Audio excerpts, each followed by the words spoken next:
Hello, Komshi! It's Christmas time again, and for today's video, ipapakita ko sa inyo ang aking 2023 Christmas tree decoration.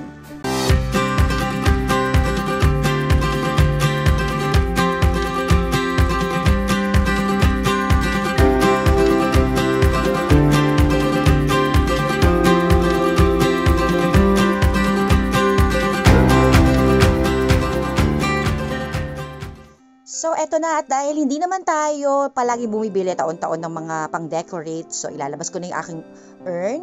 Nagagawin natin uling base para sa ating Christmas tree. So, simulan na natin. Sa mga palaging nanonood na supporter natin, alam nyo na yearly, ito yung ginagamit naming stand para sa aming Christmas tree dahil ang aming Christmas tree ay 24 years old na. So, ayan, yung gusto nyong makita or mapanood yung mga iba ko pang video about sa Christmas tree idea namin, i-browse nyo lang yung aking channel at nandun naka-upload lahat yung aking mga videos. Well, anyway, ilalagay ko rin sa description box para hindi na rin kayo mahirapan and i-click nyo lang yung link doon. So, yung aming Christmas tree, syempre, last year kasi kinulayan namin siya ng white. So, syempre, hindi na natin siya matatanggal, pero gagamitin ulit din natin siya. And this time, ibang idea naman yung gagawin natin. So, ito, 2 layers lang nung tree yung ating gagamitin. So, dahil sa pangatlong layer, ay ito na ang ating ilalagay. Sasamahan natin siya nitong mga branches na to na pinatuyo. Ito is recycle na lang din. And syempre, reuse kasi last 2 years ago rin namin to ginamit. So ay magko-combine tayo nung syempre yung ating pinatuyong tree and then yung ating lumang Christmas tree. Ayan, combination siya. Diba? Recycle and reuse. So, yun naman lagi ang team namin dahil yearly hindi naman kami bumibili. So, iniiba-iba lang namin yung idea.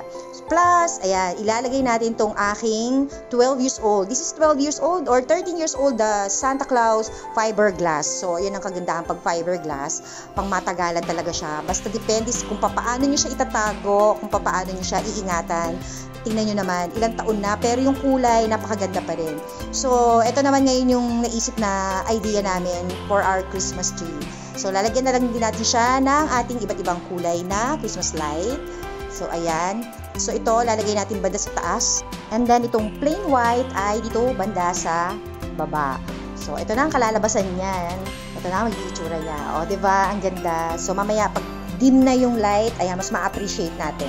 Pero ngayon pa lang, ayan, yung effect niya ang ganda. Kasi bumagal yung iba-ibang kulay dito sa mga branches na white. Tapos, yung plain naman na Christmas light ay bumagay din dito sa baba na may color green. So, lagyan na natin balls. Itong balls na to, matatagal na rin to. Mga 24 years na din yung iba dito kasi same siya nung binili namin yung Christmas tree. So, lalagay natin itong mga balls. And then, this poinsettia, ilalagay natin sa middle para magkakorte na siya na tree dahil medyo lubog yung part na yun. And for our finished product, eto na siya. Ayan. Ito na ngayon ang aking 2023 Christmas tree decoration ideas. Ayan, kung gusto nyo ring gayahin ang aming recycle, reuse, diba? Bongga. Ang lakas makasyala. O, diba? Depende lang kasi talaga sa inyo kung paano kayo mag-decorate. So, even ito, yan, nasa wall na yan, matagal na rin yan. So, ngayon, dahil diba, yung kalahating part ng ating Christmas tree, old Christmas tree, ay hindi natin nagamit. So, this time, itong jar na to, yung mga dahon na yan, papalitan natin yan. Gagawin nating maliit na Christmas tree. So, ito yung kalahating part nung sa Christmas tree natin. Ayan, yan naman ang ipapalit natin dito. Kaya lalabas, meron tayong malaking Christmas tree at meron tayong maliit na Christmas tree. And gusto nyo malaman kung ano magiging itsura yan after? Well, ayan, manood kayo kung anong gagawin natin dito para makita nyo na hindi masasayang yung bawat decoration at lahat talaga yan magagamit natin. So, let's begin. Eto na, lalagyan din natin siya ng ating mga twigs. Ayan, yung mga pinatuyong branches para kapareha siya ng ating big tree. Sasamahan din natin siya nito. Pupunuin lang din natin siya hanggang mag-korte rin siya na tree. Ayan. Dahil marami pa rin naman tayong twigs na naiwan. So, lalagay natin siya dito. O, ito na yung kalalabasan niyan. O, diba? Pero di pa tayo tapos. Syempre, marami pa rin akong Christmas balls na hindi nagamit. So, gagamitin din natin dito yung ating mga Christmas balls na natira. And, eto na, ilalagay na natin ang ating mga Christmas balls. Ayan, iniipon namin yan, tinatago lang din namin. Nakita nyo naman, ang ganda pa rin na itsura niya, diba? Yung kulay niya, magandang-maganda pa rin, pero matagal na yan. So, ayan. Ilagay na natin yung ating mga Christmas balls. Yan. O, diba? Ang ganda. Meron tayong, pwede itong pang centerpiece or pwede rin naman siyang panglagay din natin sa gilid para medyo balanse. May malaking Christmas tree sa kabilang side and may small tree sa kabilang side. So, ganito ang itsura niyan. And may poinsettia pa. Syempre, para parehong-pareho ng ating big tree. Ayan. Lalagyan din natin itong ating gold poinsettia. Yan. Ito ang kanyang kalalabasan. So, yung mga ganito lang naman, kailangan mo lang ding maging creative talaga. Yun, hindi mo kailangan bumili ng bago taon-taon. So, hanggat nagagamit pa at basta pag tinago nyo lang ay maayos na nalinisan siya, ganyan. So, ito, may fiberglass Santa Claus ako, matagal na rin to. Tingnan nyo naman yung kulay. Ayan, ang fiberglass kasi talagang tumatagal siya lifetime basta nasa pag-iingat lang. So, lalagyan natin siya dito para magmukha lalo siyang Christmas. Kasi yung big tree natin may Santa Claus doon. So, itong small tree na nilagay ko dito sa jar ay lalagyan din natin syempre para mag-complement yung dalawang tree natin. So, ayan ang nangyari. O, diba? Napakadali lang gawin. Basta, ang importante, yung idea. And syempre yung mga materials, hindi na tayo gagasto. At hindi mo akalain na wala tayong ginastos dito dahil ilang taon na natin pinakikinabangan tong decor na to. So ito yung kabuuan ng aking Christmas tree. Pagka may ilaw na siya, at saka nakita niyo yung mga branches sa taas. Ayan.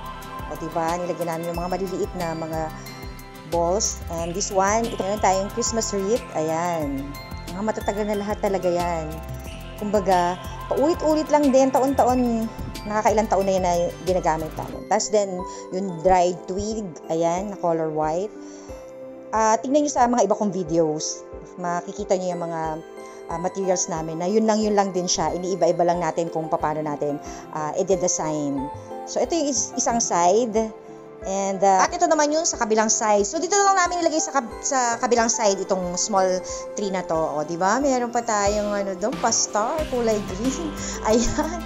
O, tapos yung twig, dried, kasanga-sanga natin. O, diba? May malita akong Santa Claus doon. Ayan. So, ito yung pinaka living room namin. Ganyan siya. Plus, ayun yung aking musical Santa Claus. Matagal na rin yan. Ilang years na rin ang binibilang yan. 10 years yan kasi medyo bago yan kumpara sa iba ko pang Santa Claus. Tapos, o diba, pati yung aming chandelier, o nilagyan namin ng dried branches, diba? May twigs din siya. O bongga, pero hindi pa tapos siya. May ilalagay pa kami dyan na palawit-lawit. Ayan. And ang aming hagdanan, syempre, kasama din yan sa dine-decoration na namin. And kung gusto nyo makita nyo pa iba yung design yan, ayun sa previous video ko. Again, maraming salamat sa pag-support sa akin at always panunood. Paki-like and follow na rin ang aking Facebook page and subscribe to my YouTube channel. And don't forget that the only reason for this season is our Lord Jesus Christ. God bless everyone. Stay safe.